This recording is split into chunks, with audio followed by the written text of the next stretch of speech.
New gaming order, new gaming order. Welcome back to my office. This is Alex Exis coming at you with another segment of Lunchtime TV, and I took my notes.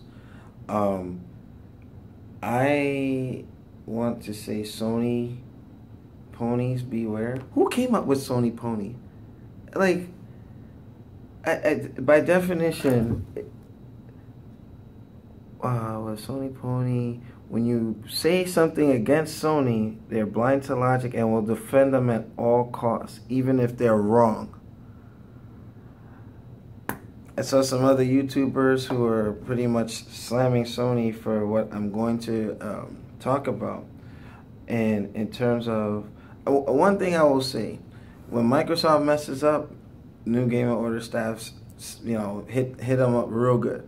When Nintendo messed up, and we've been vocal against Nintendo, and we're still on a vehement boycott with showing any of their content, because Nintendo, when Nelson had the Wii U and he was streaming stuff, we got freaking body slammed by Nintendo. Like, what the, like, anyway, and we were vocal about it on our show. But the one thing, Nintendo and Xbox fanboys are not as venomous as the Sony ponies. Because Sony ponies, you know who you are on my channel, coming out and very vocal about your lack of, your displeasure with my opinions. But they're my opinions. I don't give a fuck. It's whatever. You're not going to tell me how to think or what to say or not say on my damn show. But with that being said, I'm putting the disclaimer: if you're not happy with Sony being called out on the blocks for doing some jacked up stuff, then don't tune in. This has been your warning. New gaming order audience. I was contacted by Black Dragon 79.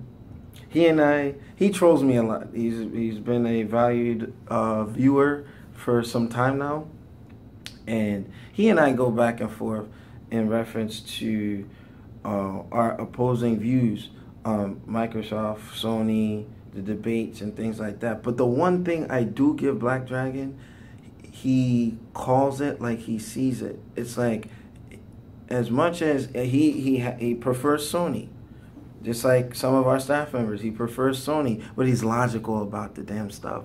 He approached me and said, you need to talk about the backwards compatibility debacle that Sony has offered to the table.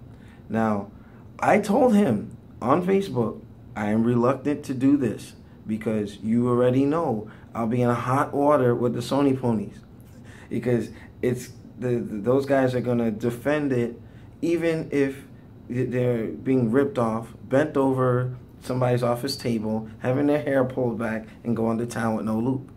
So Black Dragon had, I saw the PlayStation experience, and I guess I was going to ignore it. I wasn't going to mention a lot about what Sony was unveiling with the backwards compatibility, but you Sony ponies cannot deny the fact that Microsoft did backwards compatibility right. Despite any preferences, you cannot deny the fact that they did it 110% correct, with the exception of foreseeing that they should have had these licensing hurdles out of the way. Otherwise, Microsoft would have had all the stuff backwards compatible, like I said on one of our podcasts. So when you look at the price point that Sony, the most expensive backwards compatible game, there's currently 8 that are available, and the most expensive one was seen at $15. Okay, so not only that, you're gonna have to pay for these games and re-download them, and they're not compatible with old PS2 disc. Why not? The PC can do it. The EPSX emulator, the EPSX2 emulator can do that. And the PlayStation 4, which is slightly more powerful than the Xbox One, but it's touted as the most powerful console, can't do it? Come on. Come on. My laptop can, the one that NYC Playboy donated to the show, can emulate PS1, PS2, flawless. Dreamcast, flawless. These are stripped down PCs. Sony, so you mean to tell me you guys being in the lead, having all those resources and R&D cannot make your system backwards compatible? I get it. The cell processor had some issues. It was just like the Sega Saturn, very hard to work with. Got it. Developers have even come out in droves and said this. Got it. But for PS2 backwards compatibility, you're going to make them rebuy the games only to add trophy support, 60 frames per second, 1080p. And Black Dragon even pointed out that he was asking me if you can switch the 4.3 ratio to the 16:9. And he was saying all the streams that he saw were pretty much like it was the same stuff. The same stuff. So how does that adding trophy support, streaming capabilities, and all that justify a $15 price point? You do know with the Xbox One backwards compatibility, it adds streaming capability from jump. So, yeah, ran out of time on that last video, but I'll merge it for YouTube. Anyway, so streaming capability, you're going to charge for? All right.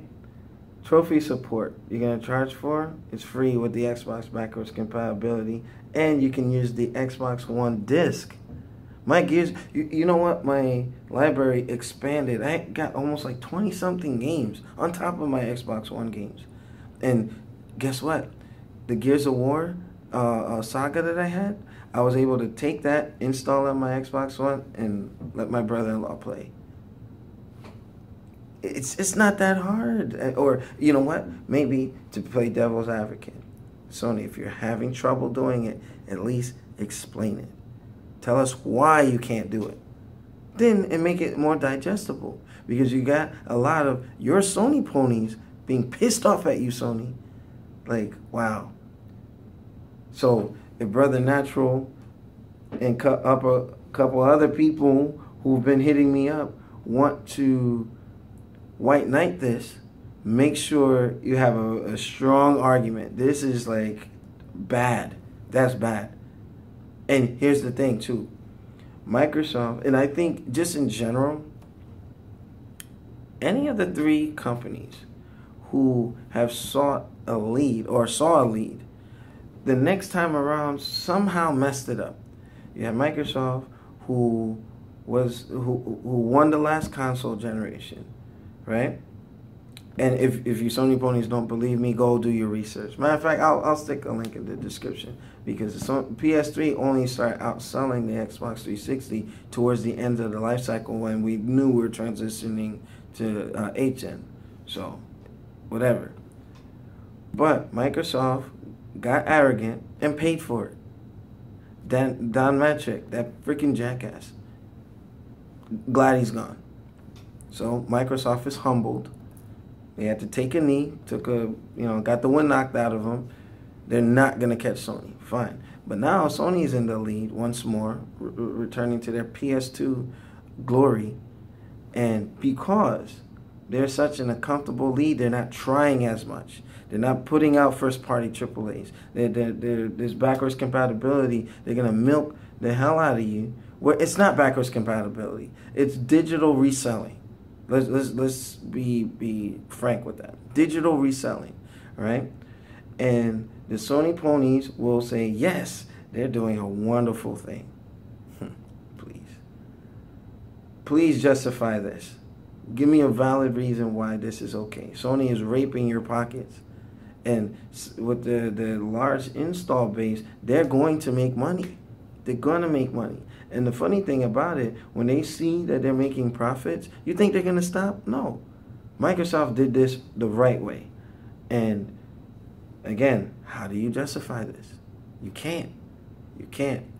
I will be amused if somebody can convince me that Sony's doing a good thing with this sort of nostalgia backwards compatibility. $15 a pop, between $9 to $15 within that gap. Drop the ball. Sony fans, weigh in on this. Bring it on. I want to hear what y'all got to say. Microsoft did it right, and you can't deny it. Alex Lexus, out.